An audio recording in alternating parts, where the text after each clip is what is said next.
All right, Bones. Here we go. The coin flip. Will it strike again? I'm still going tails. It's heads.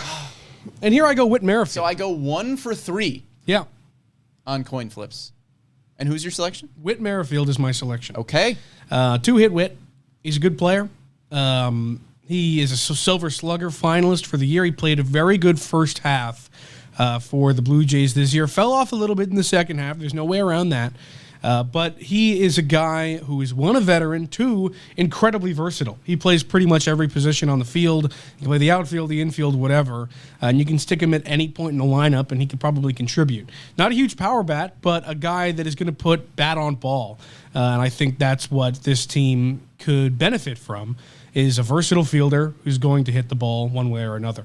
So 2-hit Whit, that's my guy. I had the exact same thinking. However, I do think Whit Merrifield, maybe this is just a name thing, but I feel like Whit Merrifield would probably play 100 games for you. I mean, you bring in Whit Merrifield, and I would be a little concerned that is somebody who's blocking a prospect, potentially. I don't think so.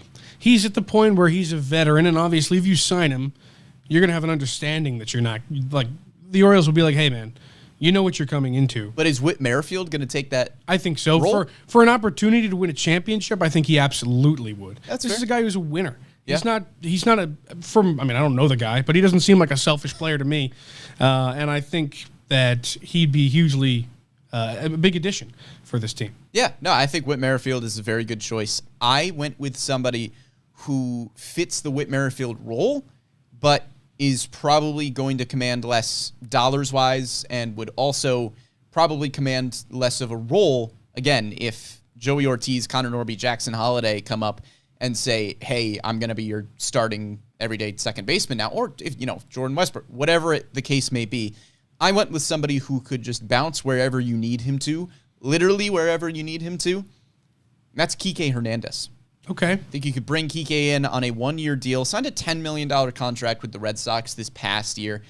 Didn't really play up to it. His peripheral numbers are not anything to write home about. Neither is a 650 OPS. But again, the Orioles don't really need an everyday starter in the infield. You have a bunch of good options right now. I think he fills a similar role to a Ramon Arias, where maybe he's not starting every day, but you probably know what you're getting when he's in the lineup. Kike Hernandez is, by all accounts, just the man. If you've ever watched a post-game interview with Kike Hernandez, you know he's got a really funny personality. Seems like he would be great in the clubhouse. He also gives you 72 career playoff games. A really good playoff track record, which is something that the Orioles didn't really have this season. You had it with Aaron Hicks in the second half of the year. Kyle Gibson had a little bit of experience here and there, went on the World Series run with the Phillies, but you don't have somebody with 72 playoff games under the belt like Kike Hernandez does. And again, Kike could be your starter opening day at second base. If Jordan Westberg is at third, Gunnar Henderson's at shortstop, Kike Hernandez is at second, I could realistically see Kike being a starter on this team for a little while. And then if Jackson Holliday gets the keys at some point, Connor Norby gets the keys at some point, oh yeah, Kike Hernandez can also play every single outfield position. And he becomes a really good number 4, number 5 outfielder. He's kind of just a super Adam Frazier at that point. Adam Frazier this year filled a role very, very nicely for the Orioles and could play second base, could play a corner outfield. I raise you Kike Hernandez, who can play any position on the infield and any position in the outfield. So, at 31, do you think that's a multi-year deal? No.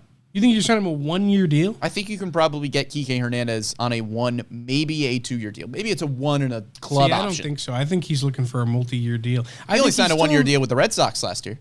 That's true, but he's in the prime of his career still at 31. You know? Yeah, he's been on the downturn a little bit. He has not given you the same sort of numbers recently. He had a good second half with the Dodgers. He did, because the Dodgers, again, that was the right role for Kike Hernandez, and he thrived, being back home. Maybe Kike Hernandez stays in L.A. Seems like he likes it there. They like him there. But I think he makes a lot of sense. If you were able to negotiate with Kike and get him to come in to play that role. Yeah. I don't know if there's anybody better to do it. The biggest hurdle is getting him to do that. Yeah.